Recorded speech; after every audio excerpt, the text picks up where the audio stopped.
Hello students, welcome to the online classes organized by CL Public School. Students just अभी अभी मेरी एक student से बात हो रही थी और वो बोल रहा था सर नोट्स बनाने में प्रॉब्लम आ रही है कि हम नोट्स कैसे बनाएं। तो देखिए मैं आपको 2 मिनट में ये कॉन्सेप्ट पूरा क्लियर कर देता हूँ। सपोज करिए एक कॉन्सेप्ट है जो हमने इस वीडियो में डिस्कस किया, जैसे properties of modulus. Properties of modulus. अब कॉम्प्लेक्स नंबर चैप्टर में बहुत सारे टॉपिक्स ऐसे हैं जो एनसीईआरटी बुक में गिवन नहीं हैं और जो मैं वीडियोस में डिस्कस कर रहा हूँ। आपको क्या काम करना है कि सबसे पहले तो एनसीईआरटी बुक की पीडीएफ डाउनलोड कर लीजिए जो कि इंटरनेट पर फ्री में अवेलेबल है। सर्च करना एनसीईआरटी ई बुक या फिर डायरेक्ट सर्च कर देना NCERT PDF for 11th class maths. ठीक है, ये हो गया। और आप जो कोई भी वीडियो देखते हैं, जैसे अब मान लीजिए हमने मॉड्यूलस प्रॉपर्टीज ऑफ मॉड्यूलस देखा, तो आप उसमें एनसीईआरटी में देखिए कि प्रॉपर्टीज ऑफ मॉड्यूलस के बारे में क्या क्या गिवन है। एनसीईआरटी बुक का एक एक वर्ड आपको पढ़ लेना है ध्यान से, केमिस्ट्री में भी, फिजिक्स में भी और मैथ में भी, और इंग्लिश जो बाकी सारे सब्जेक्ट्स हैं वो भी, उनमें भी एनसीईआरटी पढ़नी है। तो केमिस्ट्री, फिजिक्स और मैथ्स में आपको एनसीईआरटी बुक का एक एक वर्ड पढ़ लेना है ध्यान से। मैथ्स में क्या काम करोगे, जैसे कॉम्प्लेक्स नंबर्स चैप्टर चल रहा है तो सबसे पहले कॉम्प्लेक्स नंबर्स में जितनी इंफॉर्मेशन एनसीईआरटी बुक में आप पढ़ जितनी इंफॉर्मेशन एनसीईआरटी बुक में गिवन है उसको एक अच्छे से रीडिंग लगा लीजिए। ठीक है, अब उसमें इंग्लिश में ही लिखा हुआ है तो अगर आपको इंग्लिश पढ़नी आती है तो डेफिनेटली आपको वो चीज़ें समझ में आएंगी कि वो क्या लिखा हुआ है, क्योंकि वो एक कहानी की तरह लिखा हुआ है कि भाई सबसे पहले x² + 1 = 0 ऐसी एक इक्वेशन आई, फिर इसका रूट आ रहा था x = √(-1) ± √(-1), तो फिर यहाँ से एक आयोटा करके एक वर्ड डिफाइन किया गया, फिर आयोटा को डिनोट किया √(-1) से, फिर आयोटा स्क्वायर की वैल्यू हो गई -1, फिर हमने कॉम्प्लेक्स नंबर्स को इंट्रोड्यूस किया x + i/y। तो एक आपको पिक्चर क्लियर होती जाएगी कि आखिर कॉम्प्लेक्स नंबर्स है क्या। तो सबसे पहले आपने क्या काम करा, एनसीईआरटी बुक की पीडीएफ डाउनलोड कर ली और आपने उसको रीड करा, एक एक वर्ड टू वर्ड, हर शब्द का मतलब ध्यान से समझा। फिर आपने मेरी वीडियोस देखी। अब मेरी वीडियोस में भी ये बात एग्जैक्टली मैं बताता हूँ, जितना इन्फॉर्मेशन एनसीईआरटी में गिवन है वो तो मैं डेफिनेटली बताऊंगा ही बताऊंगा। फिर इसके अलावा मान लो कुछ ऐसी इन्फॉर्मेशन है जो, जैसे प्रॉपर्टीज़ ऑफ मॉड्यूलस एनसीईआरटी में कोई बहुत ज़्यादा गिवन नहीं है, तो इसको मैं अपनी वीडियोस में पुट कर रहा हूँ। जैसे कल हमने परसों वाली जो मतलब लास्ट टू लास्ट क्लास की वीडियो थी, उसमें 10 प्रॉपर्टीज़ ऑफ मॉड्यूलस देखी थी जिनमें से एनसीईआरटी में शायद 1 या 2 ही गिवन है। तो आपने क्या काम करा, मेरी वीडियोस को देख के उस कॉन्सेप्ट को ध्यान से समझ लिया कि ये क्या है। ओके, और समझने के बाद जैसे मान लीजिए मैंने 10 प्रॉपर्टीज आपको लिखा दी, तो पहली प्रॉपर्टी हो गई कंप्लीट। तो प्रॉपर्टी जहां कंप्लीट हो गई, आप फेयर नोट्स लेकर बैठिए और उसको अपने फेयर नोट्स में कंप्लीट कर लीजिए। जैसे मान लीजिए कि मैंने कुछ पढ़ाना स्टार्ट किया और मैंने बोला भाई this is properties of modulus, और उसमें फर्स्ट प्रॉपर्टी लिखाई, और मान लीजिए मैंने लिखा है mod z whole square equal to z bar, और फिर मैंने इसको बताया कि भाई z equal to x + i/y आप लेकर देख लीजिए। तो आप यहीं पर वीडियो को पॉज करिए, जैसे ही मैंने बोला प्रॉपर्टी नंबर सेकंड, तो आप यहीं पर वीडियो को पॉज करके इस प्रॉपर्टी 1 को देखकर जो जो मैंने आपको बताया उस इंफॉर्मेशन को अपने नोट्स में बिल्कुल साफ साफ नोट कर लीजिए कि भाई ये प्रॉपर्टी नंबर 1 है। ठीक है, एक तरीका तो हो गया नोट्स बनाने का ये कि जो मैंने वीडियो में बताया आपने बिल्कुल साफ साफ अपने नोट्स में कॉपी कर लिया, इसमें आपका कुछ भी नहीं छूटेगा। दूसरा तरीका ये है जो बहुत सारे स्टूडेंट्स करते हैं, और वो काफ़ी टॉपर लेवल के स्टूडेंट्स होते हैं जो ये काम करते हैं, कि आप पहले पूरी वीडियो को ध्यान से देखते जाइए और रफ नोटबुक साथ में लेकर बैठिए। रफ नोटबुक साथ में लेकर बैठिए, पूरी वीडियो को एक बार ध्यान से देख लीजिए जहां पर मैं बोलता हूं, और समझते जाइए। बिल्कुल यूं नहीं देख रहे हैं तो बिल्कुल आंख बंद करके देख रहे हैं, साथ में पपीता खाते हुए देख रहे हैं। ध्यान से देखिए एक एक कॉन्सेप्ट को और रफ नोटबुक साथ में लेकर बैठिए। जो भी इंपॉर्टेंट पॉइंट आता है आप उसको शॉर्टकट में मार्क कर लीजिए। जैसे मान लीजिए ये प्रॉपर्टी आई है तो आप सिर्फ इतना मार्क कर लीजिए z बार। फिर नेक्स्ट प्रॉपर्टी आई है mod of z1 + z2 whole square, तो डायरेक्टली इसको नोट कर लीजिए, mod z1 whole square plus mod z2 whole square plus 2 times of real part of z1 z2 bar. ठीक है, नोट करते चले गए रफ नोटबुक में छोटा छोटा। जैसे ही कोई क्वेश्चन आया वीडियो को पॉज करा, अपनी रफ नोटबुक में उस क्वेश्चन को फटाफट सोल्व करके देखा आंसर आ रहा है या नहीं आ रहा, मतलब यूं नहीं कि जैसे मैंने बोल दिया भाई अब एक क्वेश्चन है करके दिखाओ, जैसे कल वाला एक क्वेश्चन था alpha minus beta upon 1 minus alpha bar beta, तो चलो वो तो ट्यूटोरियल क्लास थी, उसमें तो क्वेश्चन ही सारे डिस्कस करने थे और इसका मोड की वैल्यू फाइंड आउट करनी थी, मैग्नीट्यूड ऑफ बीटा 1 दिया हुआ है। तो मैंने आपको बोला भाई एक बार इस क्वेश्चन को फटाफट अपनी साइड से ट्राई करके देखो, तो वहीं पर वीडियो को पॉज करो और रफ नोटबुक में इस क्वेश्चन को ट्राई करके देखो। आपसे हो रहा है तो बहुत ही बढ़िया, नहीं हो रहा है तो आप उसके बारे में और 30 सेकंड तक सोचो कि भाई ये कैसे होगा, कैसे होगा, 1 मिनट तक सोचो कैसे होगा। यूं नहीं कि भाई नहीं हो रहा चलो फटाफट वीडियो देखो, नहीं। अगर हम क्लास में होते तो वो टाइम मैं आपको दे ही देता, लेकिन अभी हम फिजिकल क्लास में नहीं है, ऑनलाइन क्लास में आपको क्या करना है, एक बार क्वेश्चन को अपनी तरफ से सोल्व करके देखा, नहीं हुआ तो तुरंत यूं नहीं कि भाई गिव अप कर दिया भाई हमसे तो नहीं हो रहा, नहीं, उसमें आप 1 मिनट टाइम और लगाइए कि भाई ये क्वेश्चन हम कैसे करें। ठीक है स्टूडेंट्स, फिर मान लीजिए आपसे 1 मिनट के बाद वो हो गया या आपको कुछ आइडिया लग रहा है ऐसा हो रहा है वैसा हो रहा है, तो 2-3 मिनट और लगाइए अगर आप लगाना चाहें तो। फिर मान लीजिए आप बिल्कुल थका गए कि भाई बिल्कुल नहीं हो रहा, तो फिर आप वीडियो को आगे कंटिन्यू करिए और उसको समझिए कि वो कैसे करना था। अब मान लीजिए 20 मिनट की वीडियो थी और वो 20 मिनट की वीडियो पूरी देखने में और पूरी समझने में आपको लग गए 40 मिनट्स। ठीक है, आपने बीच बीच में वीडियो पॉज करी, कहीं पे कुछ पॉइंट्स नोट करे, 20 मिनट की वीडियो को देखने में आपको लग गए 40 मिनट, और 40 मिनट की तो हमारी स्कूल में क्लास होती है, इसीलिए वीडियो को 20 मिनट के लिए रखा हुआ है, ताकि क्योंकि आपको देखने में उसको 40 मिनट लगेंगी। ठीक है, अब 1 घंटे का टारगेट लेकर बैठा करो कि भाई मुझे 1 घंटा पढ़ना है, 40 मिनट आपने ये कर लिया। अब बचे हुए 20 मिनट में आप उस वीडियो को जहाँ जहाँ इंपॉर्टेंट पॉइंट्स थे, जैसे मान लीजिए ये एक इंपॉर्टेंट पॉइंट आया, ये एक इंपॉर्टेंट पॉइंट आया, तो अगर आपको पूरा समझ में आ गया कि भाई ये ऐसे लिखा हुआ है, तो आप अपनी लैंग्वेज में उसको नोट करिए, पूरे नोट्स अपनी लैंग्वेज में बनाइए। ठीक है, उसमें आप कहीं पर अटक रहे हैं कि जैसे भाई अरे मैं भूल गया कि यहाँ पर सर ने इसके बाद क्या बताया था, इसके बाद क्या बताया था, तो वीडियो यूट्यूब पे अवेलेबल है। जैसे फिजिकल क्लास होती है तो मैं दोबारा वो बात नहीं बोल सकता, इसलिए साथ के साथ नोट करना पड़ता है, लेकिन वीडियो में आप एक बार वीडियो को देखिए, दूसरी बार देखिए, तीसरी बार देखिए, हर वीडियो को 2-2 3-3 बार देखो। एक बार आपने पूरी वीडियो 1 स्पीड पर देख ली, दूसरी बार आप उसको 2 मल्टीप्लाइड बाय स्पीड पर देखो और साथ की साथ अपने नोट्स बना लो। ये तरीका होता है एक टॉपर स्टूडेंट का। क्या तरीका है मैं दोबारा से बताऊं, कोई भी कॉन्सेप्ट है सबसे पहले तो उसको एनसीईआरटी पीडीएफ डाउनलोड करके वहां से रिवाइज पढ़ो, अपनी तरफ से पढ़ो उसको। कॉन्सेप्ट को वीडियो देखने से पहले भी एनसीईआरटी पढ़ो, वीडियो देखने के बाद भी एनसीईआरटी पढ़ो। ठीक है, फिर आप उस कॉन्सेप्ट को वीडियो के थ्रू समझो कि ये क्या लिखा हुआ है और मैं क्या बोल रहा हूँ। जब आप वीडियो देखते हो तो साथ के साथ एक रफ नोटबुक लेकर बैठो, जिसमें आप फटाफट एक शॉर्टकट में पॉइंट्स नोट करते जाओ और क्वेश्चन सॉल्व करते जाओ। वीडियो पूरी होने के बाद पूरी वीडियो को शुरू से लगाओ, 2 मल्टीप्लाइड बाय स्पीड पर चलाओ और फटाफट फटाफट नोट्स अपने कॉपी करते जाओ। अब यूं नहीं कि 2 स्पीड पर वीडियो भी चल रही है उधर आप भी लिखने लग रहे हो, नहीं, 2 स्पीड पे फटाफट आपने 1 मिनट की देखी और फटाफट उसके नोट्स कॉपी कर लिए पॉज करके, फिर आपने 1-2 मिनट की वीडियो चलाई, फिर आपने नोट्स कॉपी कर लिए। मतलब वीडियो को आपने 2 बार देखा, प्रॉब्लम आ रही है तो 3 बार देखो, 4 बार देखो, कमेंट सेक्शन में बताओ कि सर ये प्रॉब्लम आ रही है। ठीक है, कोई कॉन्सेप्ट अगर नहीं समझ में आ रहा था, आपके नोट्स भी तैयार हो गए, क्वेश्चन भी सोल्व हो गए और आपने क्लास में पार्टिसिपेट भी किया। पार्टिसिपेट मतलब जैसे मान लो वीडियो चल रही है और बीच में मैंने आपको बोला भाई ये वाला क्वेश्चन सोल्व करो वीडियो को पॉज करके, तो आप रफ नोटबुक लेके बैठो, ऐसी A4 शीट लेके बैठो और उसमें फटाफट उसको सोल्व करके देखो, जैसे ये वाला क्वेश्चन है। और फिर नहीं हो रहा है तो आप वीडियो को आगे देखो और 2-3 मिनट उसके ऊपर मेहनत करने के बाद। ठीक है, एक तरीका तो ये हो गया। दूसरा तरीका ये हो सकता है कि आपको एनसीईआरटी तो डेफिनेटली पढ़नी ही पढ़नी है हर सब्जेक्ट में, आप मेरी वीडियोस देखते जाओ और जैसे एक पॉइंट हो गया आप उसको फेयर नोट्स में कॉपी करो, फिर दूसरा पॉइंट हो गया उसको फेयर नोट्स में कॉपी करो, तीसरा पॉइंट हो गया इसको फेयर नोट्स में कॉपी करो। तो हो सकता है 20 मिनट की वीडियो को आपको पहली बार देखने में ही 60 मिनट लगें, लेकिन इस बार आपके नोट्स वीडियो जैसे ही खत्म हुई नोट्स भी कंप्लीट हो जाएंगे और आपका काम पूरा हो जाएगा। इस केस में आपको वीडियो को दोबारा देखना नहीं पड़ेगा। लेकिन मेरी सलाह मानो, अगर आपने एक वीडियो देख ली और वो पूरी तरह आपको समझ में आ गई, तब भी आप उस वीडियो को दोबारा जरूर देखिए, चाहो तो शाम के टाइम में देखिए या फिर अगले दिन देखिए 2 मल्टीप्लाइड बाय स्पीड में। ठीक है, उससे आपका ऑटोमेटिक रिवीजन हो जाएगा।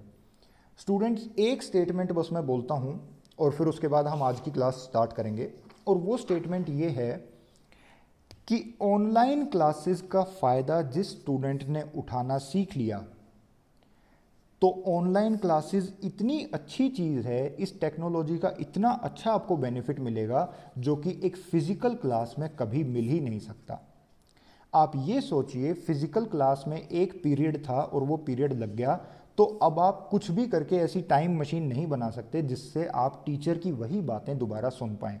लेकिन ऑनलाइन क्लासेस में आपने एक लेक्चर देख लिया, आप सेम लेक्चर को 2 बार देख सकते हैं, 3 बार देख सकते हैं, फास्ट स्पीड में देख सकते हैं, स्लो स्पीड में देख सकते हैं, बेड पे बैठे बैठे देख सकते हैं, स्टडी टेबल पे बैठ के देख सकते हैं। कितना सही काम है। जो टाइम आपको सूट करे उस टाइम आप देख सकते हैं। नोट्स आपको बनाने हैं तो आप ये थोड़ी ना बोले भाई एक बार वीडियो को देख लिया और फिर वो वीडियो डिलीट हो जाएगी। वीडियो को एक बार देखो, नोट्स मत बनाओ, कोई बात नहीं, फिर अगली बार नोट्स अपनी साइड से बनाने चालू करो और फिर जहां अटकते हो वहां पर से वीडियो को दोबारा चालू करो कि भाई यहां से ये। ठीक है, तो स्टेटमेंट ये है कि जो स्टूडेंट ऑनलाइन क्लासेस का फ़ायदा उठा लेगा वो फिजिकल क्लासेस से भी बेहतर है। इस वहम में मत रहना कि अब की बार तो लॉकडाउन हो गया था, अगले साल स्टूडेंट्स का रिजल्ट खराब आएगा या फिर किसी एग्ज़ाम की कट ऑफ कम जाएगी। कंपटीशन पहले से 2 गुना या 3 गुना ज़्यादा बढ़ेगा, कम नहीं होगा कंपटीशन। क्योंकि जो लोग मेहनत करके धूप में तपते हुए साइकिलिंग करते हुए स्कूल तक जाया करते थे, अब आप सोचो वो घर में पंखा चला के आराम से बैठ के टीचर की वीडियो देख रहे हैं। ठीक है, जो लोग डाउट्स लेने के लिए तरसा करते थे कि सर ये क्वेश्चन बता दो, ये मुझसे नहीं हो रहा, वो एक मैसेज भेज सकते हैं मेरे पास सीधा कि सर ये क्वेश्चन नहीं हो रहा, और मैं उनको सॉल्यूशन भेजूंगा। रात को 10 बजे समझ में नहीं आ रहा तो 10 बजे फ़ोटो भेजो, 12 बजे समझ में नहीं आ रहा तो 12 बजे फ़ोटो भेजो। कोई टॉपिक समझ में नहीं आ रहा तो फटाक देसी मेरा मैसेज कर दो मेरे पास कि सर ये टॉपिक है, मुझे समझ में नहीं आ रहा। मैं आपको बताऊं, जब हमारी फिजिकल क्लास होती थी तो मैं किसी स्टूडेंट को फ़ोन नंबर भी नहीं देता था, क्योंकि लोग फ़ायदा उठाना स्टार्ट कर देते हैं। ठीक है, एक बार क्लास में पढ़ लिया फिर उसको दोबारा पूछते हैं। लेकिन ऑनलाइन क्लासेस का आप सोचो कितना बढ़िया बेनिफिट है कि आपके पास मेरा फ़ोन नंबर भी है, जहाँ भी आपको नहीं समझ में आ रहा आप वहाँ पूछिए। ठीक है, ओके। सो एक पॉजिटिव एटीट्यूड रखिए और बार बार वीडियोस को देखिए, 2 मल्टीप्लाइड बाय स्पीड पर देखिए और नोट्स अच्छे से बनाइए, बिल्कुल अच्छे नोट्स बनाइए। चलिए ओके स्टूडेंट्स, तो आज का टॉपिक हम स्टार्ट करते हैं। मतलब इसमें एक थोड़ी सी हंसी की बात है कि मतलब मैं एकमात्र ऐसा आदमी हूँ जो बोल रहा हूँ भाई मेरा फ़ायदा उठा लो, मेरा फ़ायदा उठा लो। और ये सही बात है, आप फ़ायदा उठाइए मेरा, जितना उठा सकते हैं, जितना फ़ायदा उठा सकते हैं उतना उठाइए। मुझे बिल्कुल चैन मत लेने दो, रात में 10 बजे भी मैसेज करा करो, सर ये नहीं समझ में आया, सर ये क्वेश्चन बता दो, सर ये क्वेश्चन बता दो। ठीक है, कमेंट सेक्शन को, यूट्यूब के कमेंट सेक्शन को भर डालो, सर आपने ये इस वाले 12 मिनट 10 सेकंड पर ये बात क्या कही थी, सर आपने 11 मतलब इस वाले टॉपिक पर आपने ये क्या बात कही थी, सर इस क्वेश्चन को करने का दूसरा तरीका क्या हो सकता है, सर ये क्वेश्चन मुझे समझ नहीं आया, इसको हम कैसे समझें। सारी चीज़ें करो, ठीक है, कमेंट सेक्शन को भर डालो। ऑलराइट स्टूडेंट्स, सो अब काम की बात स्टार्ट करते हैं। आज की class argument of a complex number. इससे पहले मैं आपको एक छोटा सा पॉइंट और बता दूं, जो कि एक एक्स्ट्रा पॉइंट है, आपको एनसीईआरटी बुक में नहीं मिलेगा, तो आप इसे नोट कर लेना। Geometrical meaning of modulus, geometrical meaning of mod z, ऐसे कर दीजिए। सपोज करिए z एक कॉम्प्लेक्स नंबर है x प्लस आयोटा y, तो अगर आप मॉड z फाइंड आउट करते हैं तो वो under root of x square plus y square होता है। और ज्योमेट्रिकली अगर हम इसको कार्टेशियन प्लेन में देखें तो x कोमा y एक पॉइंट को डिनोट करता है z। ठीक है, तो स्टूडेंट्स अगर हम डिस्टेंस फॉर्मूला लगाएं और x कोमा y का डिस्टेंस फाइंड आउट करें 0,0 से, तो आपको पता है डिस्टेंस फॉर्मूला होता है under root of x2 minus x1 square plus y2 minus y1 square. अगर इसमें 1.00 है, 1 x, y है, तो ये वाला जो डिस्टेंस होगा ये होगा under root of x square plus y square. यानी कि जो मोड z है ज्योमेट्रिकली वो रिप्रेजेंट करता है distance of the point z from origin. Okay, अब आप अपने नोट्स में जैसे ये बात मैंने बोल दी तो आप वीडियो को पॉज करिए और लिखिए mode z represents distance of point z x, y जिसके कोऑर्डिनेट्स हैं फ्रॉम ओरिजिन o यानी कि 0,0। अब ये आपने नोट्स में लिख लिया, चाहो तो आप अभी के भी लिख सकते हो, चाहो तो वीडियो को पहले एक बार पूरा देख लो, लास्ट में लिख लेना, वीडियो को दोबारा 2x स्पीड पर देखते हो। चलिए, तो ये था। अब सपोज करिए मैं आपसे बोलूं कि भाई मोड z तो ठीक है, डिस्टेंस को रिप्रेजेंट कर रहा है। मान लीजिए अगर मैं आपको ऐसे बोलूं कि भाई z माइनस z1 ऐसे कुछ करके दिया हुआ है, वेयर, या फिर मैं बोल दूँ z2 माइनस z1, ऐसे करके दिया हुआ है, where z2 is equal to x2 plus iota y2 and z1 is equal to x1 plus iota y1। और अब मैं आपसे पूछूं कि भाई बताइए कि mod of z2 minus z1 क्या रिप्रेजेंट कर रहा होगा, तो आप इसमें बोलेंगे it represents z2 minus z1। जैसे अब देखिए, अब ये आपकी कॉमन सेंस वाली बात है, ये नोट में फर्स्ट पॉइंट हो गया, ये नोट में सेकंड पॉइंट हो गया, इसको आपको अपने फेयर नोट्स में कॉपी करना है। mod z2 minus z1 represents distance between points z1 and z2, ठीक है। और इसकी वैल्यू कितनी आएगी, under root of x2 minus x1 का square plus y2 minus y1 का स्क्वायर। कैसे आएगा इतना, क्योंकि देखिए z2 की वैल्यू पुट करेंगे इसमें x2 plus iota y2, minus z1 की वैल्यू पुट करेंगे माइनस ऑफ x1 हो गया माइनस आयटा ऑफ y1 हो गया, ठीक है। और अब ये एक नया कॉम्प्लेक्स नंबर बन गया x2 माइनस x1, इसका रियल पार्ट है, plus iota y2 minus y1 इसका इमेजिनरी पार्ट है और इसका मैग्नीट्यूड है, तो ये इसके इक्वल आता है। और ये तो हम जानते हैं कि डिस्टेंस फॉर्मूला है।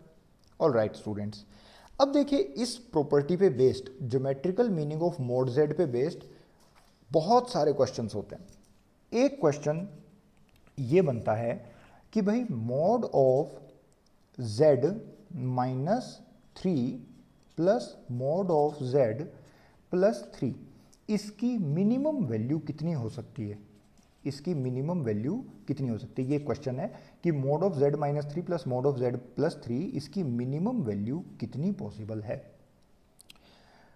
और z की वैल्यू हम क्या पुट करें ताकि इसकी मिनिमम वैल्यू मिले। तो देखिए अब हम इसको देखेंगे by the help of geometrical meaning of a complex number. Students z minus 3, अगर मैं इसको बोलूँ ये कॉम्प्लेक्स नंबर है z जिसके पॉइंट्स हैं x प्लस आयटा y, और ये इसको मैं बोलूँ कि ये z2 लिखा हुआ है जिसके जो लिखा हुआ है 3 प्लस 0 आयोटा, तो 3 प्लस 0 आयोटा कहाँ पे होगा, यहाँ पे होगा पॉइंट 3,0। ऐसे ही अगर मैं इसको बोलूँ ये लिखा हुआ है z माइनस माइनस 3, पिछली प्रॉपर्टी पे ध्यान दीजिए, z2 माइनस z1 की स्टाइल में लिखना है हमको इसको, z2 माइनस z1, तो इसको मैंने लिखा z माइनस माइनस 3, और इसको मैंने बोल दिया ये कॉम्प्लेक्स नंबर है माइनस 3 प्लस आयोटा इंटू 0, तो माइनस 3,0 कहाँ पे लाई करेगा, यहाँ पे लाई करेगा, तो माइनस 3,0। अब ये जो पर्पल कलर से लिखा हुआ है mode of z minus 3 plus mode of z plus 3, geometrically ये रिप्रेजेंट क्या कर रहा है, कोई एक कॉम्प्लेक्स नंबर कहीं पर भी हो, मान लो एक कॉम्प्लेक्स नंबर है यहाँ पर z x plus eta y, एक जनरल कॉम्प्लेक्स नंबर, तो z माइनस 3 क्या रिप्रेजेंट कर रहा है, z माइनस 3 रिप्रेजेंट कर रहा है इस पॉइंट से उसका डिस्टेंस, जिसको मैं बोल देता हूँ d1, है ना, यही तो है मैग्नीट्यूड ऑफ z माइनस 3, ये प्रॉपर्टी लिखी हुई है आपके सामने। ओके, और z प्लस 3 क्या रिप्रेजेंट कर रहा है, z प्लस 3 को हम लिख सकते हैं z माइनस माइनस 3, यानी कि माइनस 3 से इस पॉइंट का डिस्टेंस क्या है d2, वो है मोड ऑफ z प्लस 3, या मैं इसको बोल दूं z माइनस माइनस 3, ये प्रॉपर्टी लिखी हुई है आपके सामने। ठीक है स्टूडेंट्स, अब ये जो पूछ रहा है क्वेश्चन में, ये मिनिमम वैल्यू किस चीज की पूछ रहा है, मिनिमम वैल्यू पूछ रहा है d1 प्लस d2 की मिनिमम वैल्यू। सोचिए d1 प्लस d2 की मिनिमम वैल्यू पूछ रहा है, जहां पर d1 है distance of point z from this and d2 है distance of point z from this point. ठीक है, अब ये z जो है x प्लस आयटा y, ये एक जनरल पॉइंट है ना, x और y दोनों के दोनों रियल नंबर्स हैं, तो x और y की जैसे जैसे आप वैल्यू डालते जाओगे z पॉइंट पूरे स्पेस में कहीं पर भी मूव कर सकता है, पूरे xy प्लेन में, पूरे के पूरे आर्गेंट प्लेन में, या फिर इसको हम कॉम्प्लेक्स प्लेन बोलते हैं, इस पूरे प्लेन में कहीं पर भी z घूम सकता है। जैसे मान लीजिए z की value x plus eta y की जगह मैंने बोला -1 कोमा -1, तो z कुछ यहाँ पे आ जाएगा -1 कोमा -1, है ना, -1 कोमा -1 यहाँ पे आ गया, z हो गया मान लीजिए -1 माइनस आयटा। मान लो मैं बोलूँ z है 9 प्लस 0 आयटा, तो यहाँ पे हो जाएगा 9 कोमा 0, है ना। मान लीजिए मैं बोलूँ z है -6 कोमा 2 आयटा, तो -6 कोमा 2 आयटा, -6 कोमा 2 पॉइंट यहाँ पर चला गया, तो ये जो z है ये पूरे जगह में घूम रहा है। ठीक है, कुछ ऐसे देखिए, मैं इसको दोबारा बना के बताता हूँ, अच्छा पॉइंट है ये, काफ़ी इंपॉर्टेंट है। ये दिया हुआ है z और x कोमा y इसके कोऑर्डिनेट्स हैं, और यहाँ पॉइंट है 3,0 और यहाँ पॉइंट है -3,0 और ये है ओरिजिन 0,0। d1 डिस्टेंस है ये वाला, d2 डिस्टेंस है ये वाला। ओके, अब z मान लीजिए कहीं पर भी हो तो d1 प्लस d2 क्या होगा। जैसे मान लीजिए z अगर यहाँ पे होता तो अब की बार d1 प्लस d2 ये हो गया, ठीक है। अब एक लॉजिकल थिंकिंग से सोचते हैं कि d1 d2, मान लीजिए z हो गया कहीं पर यहां, एक ये है आपका d1 प्लस d2। तो स्टूडेंट्स यहां से आप मुझे एक बात सोच के बताइए कि d1 plus d2 orange case में जो है और इस पर्पल केस में जो है और इस ग्रीन केस में जो है, ऑरेंज पर्पल ग्रीन, इन तीनों में d1 प्लस d2 की वैल्यू सबसे ज़्यादा बड़ी किस चीज़ में दिखाई दे रही है। ग्रीन वाले केस में, है ना, देखिए कितनी लंबी लंबी लाइंस बन रही, और सबसे कम ऑरेंज वाले केस में दिखाई दे रही है। तो एक बात तो हमको ये पता चल गई कि z को हम इन दोनों पॉइंट से जितना दूर लेते जाएंगे d1 प्लस d2, बड़ी जाहिर सी बात है कि वो उतना बड़ा होता जाएगा। चलिए, तो यानी कि अगर हमको z को घुमाना है इस ढंग से ताकि d1 प्लस d2 मिनिमम आए, तो हमको इन दोनों पॉइंट से दूर नहीं जाना, इन दोनों पॉइंट्स के पास जाना है, ठीक है। अब देखिए कि अगर पास जाते जाते एक पॉइंट ऐसा आया कि मैंने z को रख दिया ओरिजिन पे, z, अब की बार d1 प्लस d2 की वैल्यू कितनी होगी। ये दूरी हो गई d1 और ये दूरी हो गई d2। अब की बार देखिए d1 की दूरी कितनी है, 3 यूनिट, d2 की दूरी है 3 यूनिट, तो d1 प्लस d2 की वैल्यू आ गई 3 plus 3 that is equal to 6।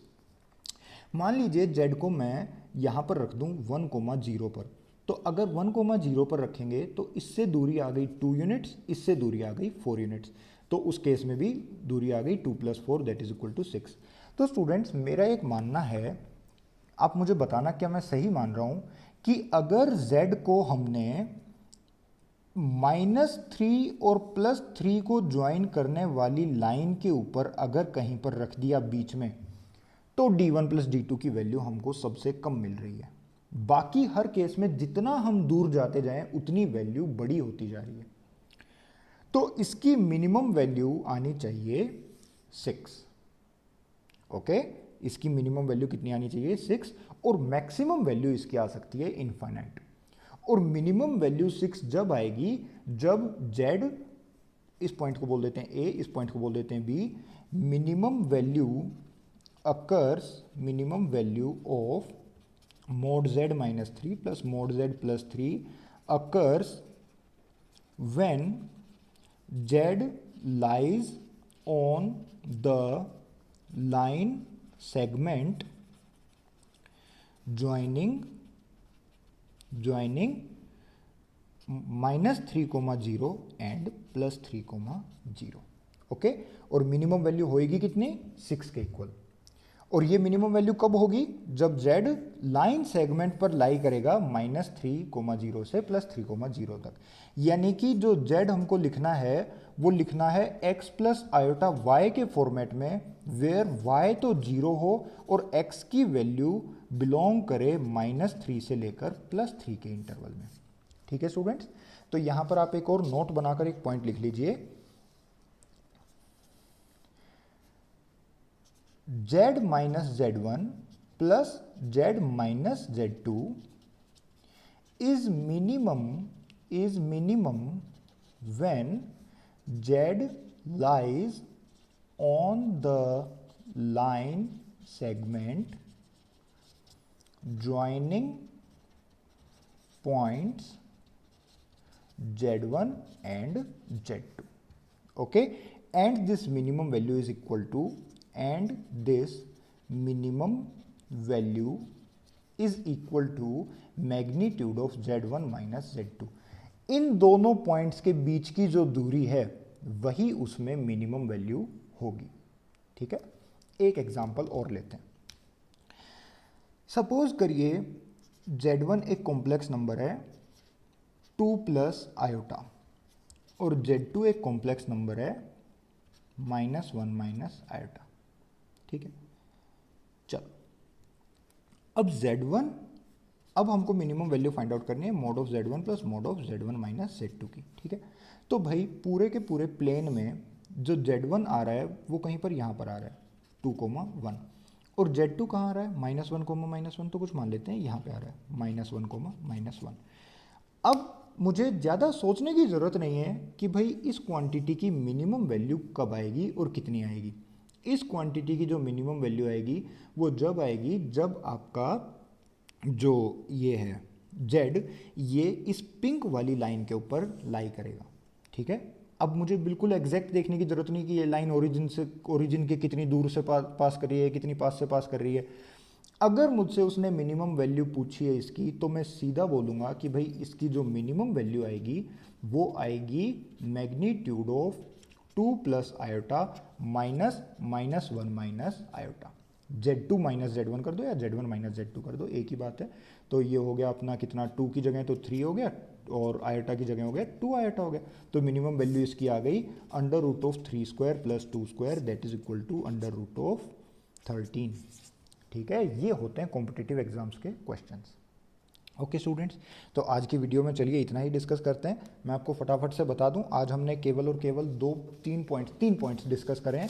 पहला पॉइंट तो ये कि जो है नोट्स आपको कैसे बनाने हैं, इसके बारे में थोड़ी चर्चा करिए।